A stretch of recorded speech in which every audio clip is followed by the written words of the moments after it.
Hello my wonderful people, welcome back to Spice Channel TV. Thank you for always coming out here. If you're joining us for the first time, please kindly subscribe and don't forget to give us a thumbs up. Thank you.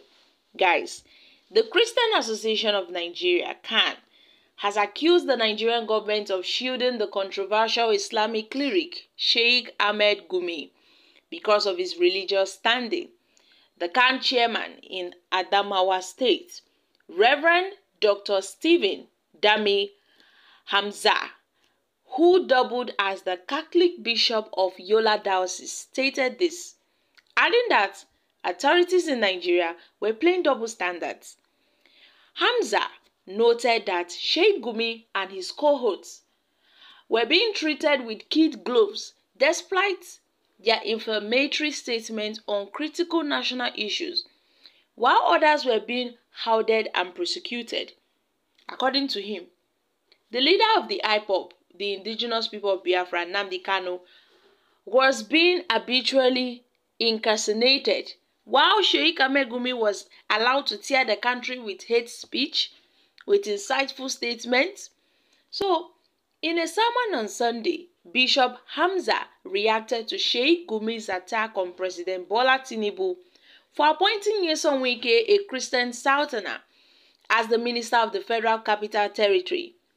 It was reported on October 19th that Sheikh Ahmed Gumi came out to the public claiming that Nigerian Christians, the Southerners, cannot be trusted with power like Northern Muslims. Sheikh Ahmed Gumi made this very insightful statement, which a lot of people really dragged him for this statement, where he said Wike is a devil incarnate. He shouldn't have been appointed. He shouldn't have engaged with the Israel ambassador. He shouldn't have invited him to help redesign the security architecture of Abuja.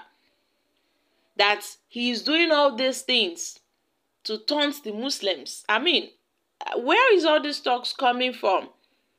Sheikh Gumi made a very insightful speech where he said a lot of things, that even the juicy, the lucrative positions in the country, that Tinubu is just giving it to Southerners, only to his people, that Muslims are not even taking power. Now look at what's happening. That the Northerners, they are just left to rot.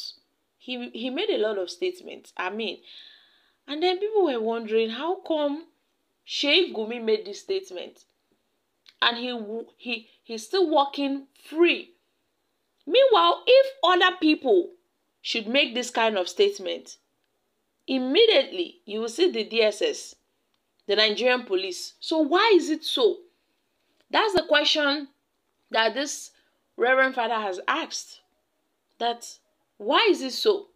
So the Christian cleric wondered why the Nigerian government was quiet over Gumi, while other citizens were being prosecuted. If it were to be a Southerner who made this statement, surely the person would have been in the custody of the DSS. So according to the Christian cleric, that's the Reverend Father, it's disheartening to witness the emergence of individuals who propagate hate speech and foster divisions among faith communities. With the statement of Sheikh Ahmed Gumi against Christians, it has harmed and, saddened so many Christians, so many Muslims as well. Those who are neither Christians or those who are neither Muslims. Sheikh Ahmed Gumi, despite his education, despite his exposure, has shown that he is indeed a religious bigot. He's an extremist that is prepared to bring division in Nigeria. So it is very important for Sheikh Gumi and his cohorts to know that the FCT is not exclusively the property of anybody. And the position of the minister should not be restricted to individuals from any specific region or tribe, because there is no part of this country that is exclusively made for a particular religion or tribe. The FCT is not for Islam. The FCT is not for Christianity. The FCT is not for the North. Neither is it for the South. It is for the federal capital for Nigeria. It is the federal capital for Nigeria. So if the statement made by Gumi were made by someone else, that person would have been arrested long time ago now. The person would have been put into jail. Sure, the relationship between Gumi and bandits should be investigated, but nobody wants to talk about it. Everyone is shying away from it. His sympathy towards the bandits, the federal government, they are turning close eyes to it. His relationship with bandits needs to be investigated, but no one is doing anything about it. So, what has Nnamdi Kanu done, for Christ's sake? Even if he has done something, he has never said anything worse than what Gumi has said, which comes to division and the polarization in this country. And Kanu is still in prison, He's still under detention, and the court have said he should be released. So what is the government waiting for? He was arrested and detained, but nobody would think of going to arrest Gumi or invite him to the DSS or the police headquarters to at least answer some questions. Nobody will do that because some Nigerians are more Nigerians than others. So, Bishop Hamza ended his sermon with a passionate call to the Nigerian government to free Nnamdi Kanu, because this seems to be a selective justice in this case, whereby they pick who they would prosecute and those they would not prosecute. So at this point, this is just it, my country people. This is just it. So if we want to talk about Mazi Nnamdi Kanu still in the DSS custody, there are a lot of things to that.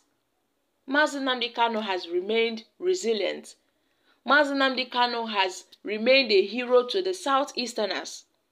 Mazi Nnamdi Kanu has never backed down for his quest.